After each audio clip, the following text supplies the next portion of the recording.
একসময় মেসির সাথে মাতিয়েছেন গোটা ইউরোপীয় ফুটবল। স্প্যানিশ ক্লাব বার্সেলোনার জার্সি পরে জিতেছেন চ্যাম্পিয়ন্স লিগ। তার পায়ের জাদুতে বুঁদ হয়েছে কোটি ভক্ত সমর্থকরা। অথচ লিওনেল মেসির সেই সতীর্থ মাত্র কয়েক বছরের ব্যবধানে এখন কাজ করেন এলাকার একটি দোকানে। জীবনের এমন নির্মম পরিবর্তনের সাক্ষী ফরাসি সাবেক ডিফেন্ডার জেরেমি ম্যাথিউ। পৃথিবীর সবকিছুই অনিশ্চয়তার কালো মেঘে ঢাকা। এখানে ভাগ্য আপনাকে কখন কোথায় নিয়ে যাবে সেটা শুধুমাত্র মহান সৃষ্টিকর্তা ভালো জানেন, যার সবচেয়ে বড় উদাহরণ হতে পারে এই গল্পটি। বার্সেলোনা সব শেষবার যখন ট্রেবল জিতল, তাতে বড় অবদান ছিল জেরেমি ম্যাথিউর।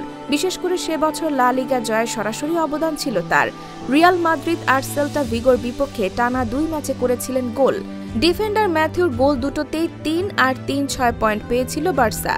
এরপর বার্সেলোনা লিওনেল মেসির সঙ্গী হয়ে চ্যাম্পিয়ন্স লিগ, কোপা দেল রে এবং আরও একটা লিগ শিরোপা জিতেছেন ম্যাথিউ। তবে সময়ের ফেরে তিনি এখন আছেন ফ্রান্সে। সাবেক এই ফরাসি ডিফেন্ডার কাজ করছেন একটি স্পোর্টস শপে।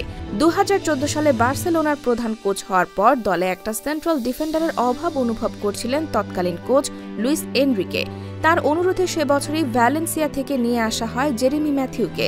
এরপর ক্লাব জার্সিতে একে একে বেশ কিছু ট্রফি জয়ে শামিল হন তিনি। ফ্রান্সের সিনিয়র টিমে জার্সি গায়েও তিনি খেলেছিলেন 5 ম্যাচ। ম্যাথিউকে 2016 সালে উয়েফা ইউরোর জন্য ফ্রান্সের দলে রাখা হয়েছিল, কিন্তু 28 মে ইনজুরির কারণে তিনি দল থেকে বাদ পড়েন। 2017 সালে বার্সেলোনা ছেড়ে পর্তুগিজ ক্লাব স্পোর্টিং লিসবনে যোগ দেন জেরেমি ম্যাথিউ। 2020 সালের জুনে অনুশীলনের সময় বাঁ হাঁটুতে গুরুতর আঘাত পান। তার খেলোয়াড়ি জীবন সেদিনই শেষ হয়ে যায়। 2020 সালে ফুটবল থেকে সরে দাঁড়ানোর পর কিছুদিন অপেশাদার পর্যায়ে খেলেন তিনি, আর এখন কাজ করছেন ফ্রান্সের ক্যাব্রিস এলাকায় ইন্টার স্পোর্টস নামক একটি ক্রীড়া সামগ্রিক দোকানে। সম্প্রতি সামাজিক যোগাযোগ মাধ্যমে ছড়িয়ে পড়ে ম্যাথিউর সেই ছবি। গলায় ঝুলানো ছিল পরিচয়পত্র। ফ্রান্সের ক্রীড়া দৈনিক লে কিপ খোঁজ নিয়ে জানতে পেরেছে 41 বছর বয়সী ম্যাথিউ বর্তমানে সেই দোকানের কর্মী। দোকানের যে অংশে ফুটবল সামগ্রী রাখা আছে সেখানকার ব্যবস্থাপক হিসেবে কাজ করছেন। লে কিপ সেই দোকানের ঠিকানাও দিয়েছে ফ্রান্সের প্রোভাস ও মার্সেই শহরের মাঝামাঝি জায়গায় ইন্টার স্পোর্ট নামের কোম্পানির এই শাখার অবস্থান। দোকানে কাজ করলেও ফুটবল প্রেমীদের মধ্যে ম্যাথিউর জনপ্রিয়তা এখনও কমেনি। অনেকেই দোকানে গিয়ে তার সঙ্গে দেখা করতে চাইছেন। তবে সাবেক এই বার্সা ডিফেন্ডার ভবিষ্যতে কোচ হিসেবে মাঠে ফিরতে পারেন বলেও ধারণা করা হচ্ছে। তার মূল লক্ষ্য আবার ফুটবলে ফিরে আসা।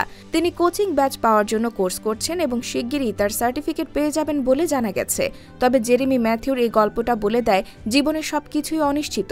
একসময় মেসির সঙ্গে খেললেও আজ তিনি পার করছেন জীবনের সবচেয়ে কঠিন সময়। এটাই হয়তো বিধাতার নিয়তির খেলা।